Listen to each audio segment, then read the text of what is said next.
বাবাকে আমি বৃদ্ধাশ্রমে পাঠিয়ে দিব। সত্যি তুমি বাবাকে বৃদ্ধাশ্রমে পাঠিয়ে দিবে?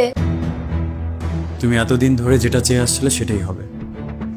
একটা মানুষকে যতভাবে বোঝানোর চেষ্টা করতে পারে, আমি সেই সবভাবে তোমাকে বোঝানোর চেষ্টা করেছি, কিন্তু দিন শেষে ফলাফল একটাই, তুমি রাজি হওনি। আর যেহেতু তুমি আমার সহধর্মিণী, আমার জীবনের অনেক মূল্যবান সময় তোমার সাথেই কাটে, আমার জীবনের বাকিটা সময়ও তোমার সাথেই কাটাতে হবে। তাই তোমার সাথে অশান্তি করে কোনো ডিসিশন নিয়ে যে আমি জীবনে সুখী হতে পারবো না, সেটা আমার বোঝা হয়ে গেছে। তোমার কথাই থাকবে, আমি বাবাকে বৃদ্ধাশ্রমে পাঠিয়ে দিব। আচ্ছা, তুমি এই বিষয়টা নিয়ে মন খারাপ করছো কেন বলো তো? বাবাকে বৃদ্ধাশ্রমে পাঠিয়ে দিলে ক্ষতিটা কোথায়? ক্ষতি নেই। আমার বাবা ছোট থেকে আমাকে এত কষ্ট করে কোলেপিঠে করে মানুষ করেছেন। আজকে সেই বাবাকে আমি বৃদ্ধাশ্রমে পাঠিয়ে দিচ্ছি। এই ডিসিশনটা নেবার পর থেকে নিজের দিকে তাকাতেই আমার ঘৃণা বোধ হচ্ছে। তুমি তো জানো, ছোটবেলায় আমার মা মারা গেছেন। আমার একমাত্র অভিভাবক, একমাত্র বন্ধু, সবকিছুই ছিলেন আমার বাবা।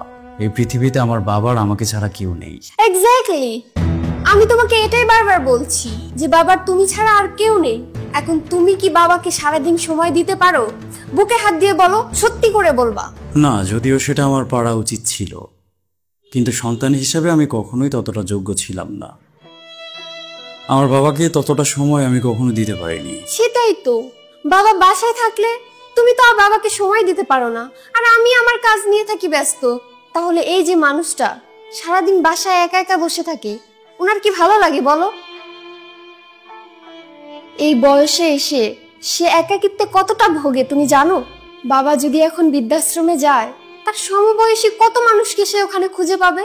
ওখানে গেলে তার বন্ধু হবে, বান্ধবী হবে, কথা বলার কত মানুষ হবে বলো? কথা বলার জন্য হয়তো সেখানে তার অনেক মানুষ থাকবে, শুধু থাকবে না তার নিজের ছেলে।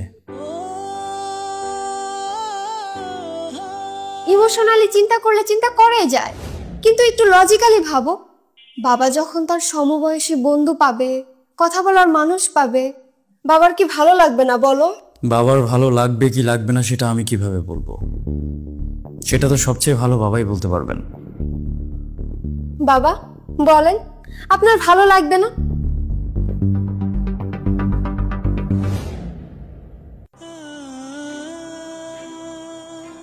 কি ব্যাপার বাবা, আপনি মন খারাপ করছেন কেন? আপনি তো ওখানকার বিষয়টা বুঝতেই পারছেন না। একবার যদি বুঝে যান, তাহলে আর ওখান থেকে আসতেই চাইবেন না। হ্যাঁ, তুমি তো সেটাই চাইছো, যাতে বাবা আর কখনো সেখান থেকে ফিরে না আসে, তাই তো? না না, আমি তো সেটা বলিনি। হ্যাঁ, তুমি সেটাই বলেছো।